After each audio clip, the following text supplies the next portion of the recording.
What is going on, guys, and welcome back to EU4 with another voting video today.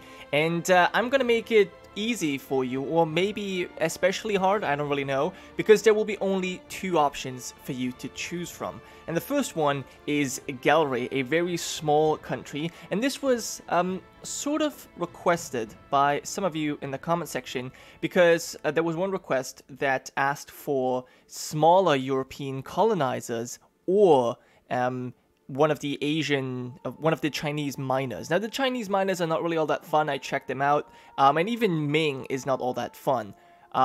There's just not all that much to do there. But Gelre is fun because, well, they are a colonizer, obviously, but they're also in a very difficult situation, but have huge potential. So let me tell you what's going on. So right now, Duke Adalbero III of the House Habsburg is ruling. He's 29 years old, an intricate web weaver, and pretty skilled.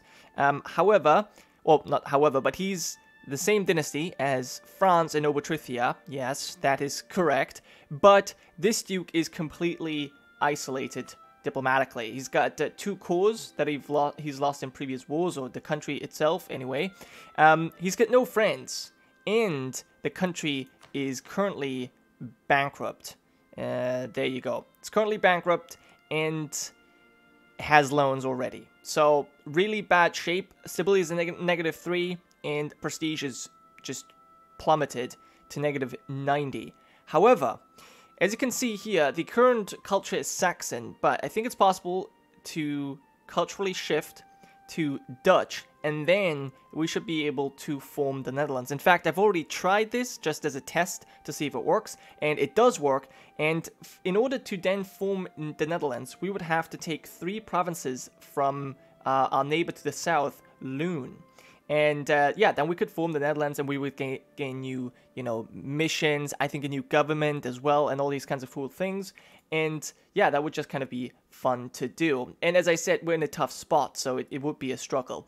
Then, I mentioned this already, but yeah, of course, we are a colonizer. We have the exploration and even the expansion ideas. And we already have a colonial nation over here, Gelre, Colombia.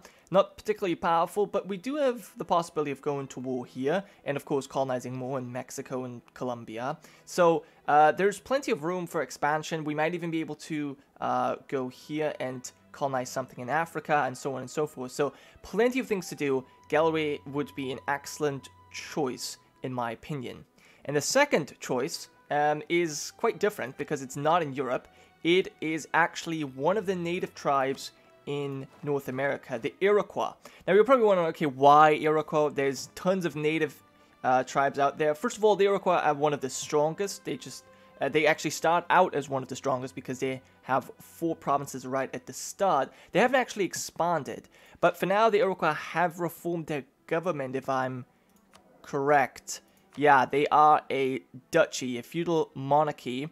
And so they're no longer tribal. That's one thing to keep in mind. And that also shows in their technology. They are not that far behind in technology. And they have most of the institutions already, especially with Vinland close. It shouldn't be too difficult to get the institutions going. Now, also, the Iroquois have one really, really great advantage, and that is an alliance with, well, let me show you. An alliance with England. In fact, England's actually paying subsidies to us, which is amazing, and they're influencing us. So that's hugely amazing, because the English are, yeah, very, very much interested in helping us. And so I think we could use that to advantage. First of all, there's a few wars we can obviously fight. Look, all of these lands are connected, so we could conquer a lot of provinces and form sort of a native nation that, hasn't really happened historically. But if we keep the English on our side, that could be really cool. We could actually have established a powerful native nation that maybe, manages to keep up in technology. And then, yeah, I don't know. That would just kind of be cool, in my opinion. There's nothing we can form or anything, but just doing that is fun. You don't often get to, you don't have the chance to do this, especially if you don't start out in North America. So this is a great opportunity I wouldn't want to miss. But yeah, those are the two options you guys have. I guess, yeah, I should show you. Oh, yeah. Well, one thing I should mention is that I will have to make an exception for the Iroquois here because the actual ruler is not yet of age. He's 14 years old, and I don't know if we can see his... Yeah, we can't see his birthday, but... Yeah, so he's not 15, which I said we don't want to start out in the regency, but it's actually not a problem because we have a consort regent. So we can still declare wars and the regency has basically no effect, so I'm not too worried. I think 14 is fine in this case, especially because this is such a great opportunity since we have an alliance with England. But yeah, anyways, that was all I wanted to mention here. So those are our two options, Gelre or the Iroquois. I think both of them are great options, a little bit smaller, but still a lot of great potential. So you let me know. There will be a poll. Obviously, the YouTube poll is going to pop up in the top right corner of the video right now, and you just let me know. And obviously, you can also let me know in the comment section, but I'll only go by the poll votes. Just want to mention that. Anyways, that was it for this episode, or this voting video. So thank you so much for watching. I'll see you next time.